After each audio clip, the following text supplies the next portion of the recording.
ویسے مگر سو موٹو کے میرٹ پر ظاہر عدلیہ کے اندر سے سوال اٹھ گیا. ایک معزز جج صاحب پر ویسے بار کونسل بہت زیادہ اعتراضات اٹھا رہی ہیں. یہ تمام باتیں یا پھر صدر کو تاریخ دینی چاہیے تھی یا نہیں دینی چاہیے تھی، اس پر عدالت فیصلہ کر دے گی. مگر بنیادی نقطہ تو وہی ہے کہ آئین بڑا واضح ہے کہ 90 دن میں اسمبلیوں کی تحلیل کے اندر انتخابات ہونے ہیں اور حکومت اس سے بھاگتی نظر آ رہی ہے. تو آپ یہ توقع تو نہیں رکھ سکتے کہ عدلیہ اس حوالے سے کوئی ایسا فیصلہ دے دے گی؟ دیکھیے شاہ زیب صاحب، حکومت کے بھاگنے کا بالکل یہ سوال نہیں ہے. یہ معاملہ ہے جو کہ الیکشن کمیشن آف پاکستان نے اپنے قانون اور آئین کے دائرے میں رہتے ہوئے، یعنی آئین پاکستان اور الیکشن ایکٹ کو سامنے رکھتے ہوئے انہوں نے یہ فیصلہ کرنا ہے. اور اس کے لیے بہت سے لوازمات ہیں جنرل انتخابات کے لیے. ان لوازمات میں آف کورس سب سے پہلے کہ ماحول ٹھیک ہو، لا اینڈ آرڈر کی کوئی ایسی بڑی تھریٹ نہ ہو. پھر ملک سنگین معاشی بحران سے گزر رہا ہے.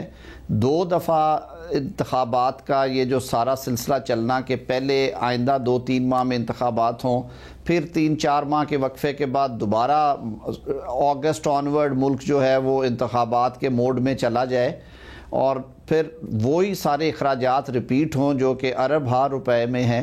اور یہ بات کہ ڈیجیٹل سینسس ہو رہا ہے اور اس پہ بہت ساری جماعتوں کا کنسنسس ہے کہ نئی حلقہ بندیاں ہوں اور آبادی کا جو تناسب اتار چڑھاؤ آیا ہے بشمول خیبر پختونخوا، بشمول پنجاب، بلوچستان اور سندھ، اس کے اوپر مگر طاہر صاحب یہ تو ہے پھر تو یہ کوئی بھی اکتوبر میں الیکشن کے لیے بھی کوئی بھی ریزن ایجاد کیا جا سکتا ہے. فائنینشل سچویشن تو ہماری اکتوبر میں بھی اچھی نہیں ہوگی، خدا نخواستہ لا اینڈ آرڈر سچویشن بھی خراب ہو سکتی ہے اور سینسس کے نتائج بھی آ جائیں گے اور اس کے حساب سے ساری ڈیلیمیٹیشن اور سب ایکسرسائز ہو جائے گی. ہو سکتا ہے وہ بھی ڈیلے ہو جائے تو پھر کوئی نیا ریزن بن جائے گا. پھر تو اگر ایک دفعہ آئین سے روگردانی ہو گئی اور 90 دن میں انتخابات نہیں ہوئے تو پھر اکتوبر میں الیکشن ہو رہے ہوں گے. اس کی بات کی کیا گارنٹی ہے کہ حکومت اس وقت بھی کوئی نہ کوئی نئی بات نہیں کر رہی ہوگی؟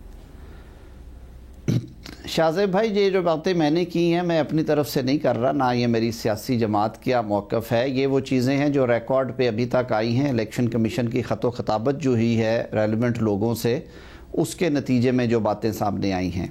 میرے لیے تو ایک بطور پاکستانی کے یہ بھی تکلیف دہ چیز ہے کہ یہ 2 اسمبلیاں کسی ایک شخص کی ذاتی انا کے بھینٹ چڑھی ہیں اور ایک اجنبی نے یہ 2 اسمبلیاں تحلیل کرائی ہیں جو کہ ان اسمبلیوں کا خود حصہ نہیں تھے. اور یہی بات آج 2 معزز جج صاحبان نے بھی کی. ہم جس دور سے گزر رہے ہیں، جس طرح کا نازک دور ہے، یہ ایڈوینچرزم جو ہے یہ ملک کو مہنگا پڑ سکتا ہے، کیونکہ جو سیاسی عدم استحکام ہے وہ جلتی پہ تیل کا کام کرتا ہے معاشی عدم استحکام پہ. اور بڑے کٹھن حالات سے گزرتے ہوئے ہم جو معیشت کو ٹوٹی پھوٹی ہوئی معیشت کے ذریعے ملک کو چلا رہے ہیں، ایسے میں اس طرح کا ایڈوینچرزم ریاست کے بھلے میں نہیں تھا. اور میرے خیال میں عدالت بھی اس بات کا نوٹس لے گی، کیونکہ آج 2 انتہائی معزز جج صاحبان نے یہ نقطہ بھی اٹھایا اور اس پہ پہلے بھی کچھ تشریح ہو چکی ہے ایک دفعہ کہ آیا یہ وزیر اعلیٰ کی ایڈوائس جو ہے اس پہ 100% تحلیل ہی ہونی چاہیے یا کہ یہ معاملہ عدالت میں تنقیح طلب ہے. اس میں پہلے ایک خاص طور پہ بلوچستان اسمبلی کا ایک جو مقدمہ ہے وہ ایک واضح مثال ہے.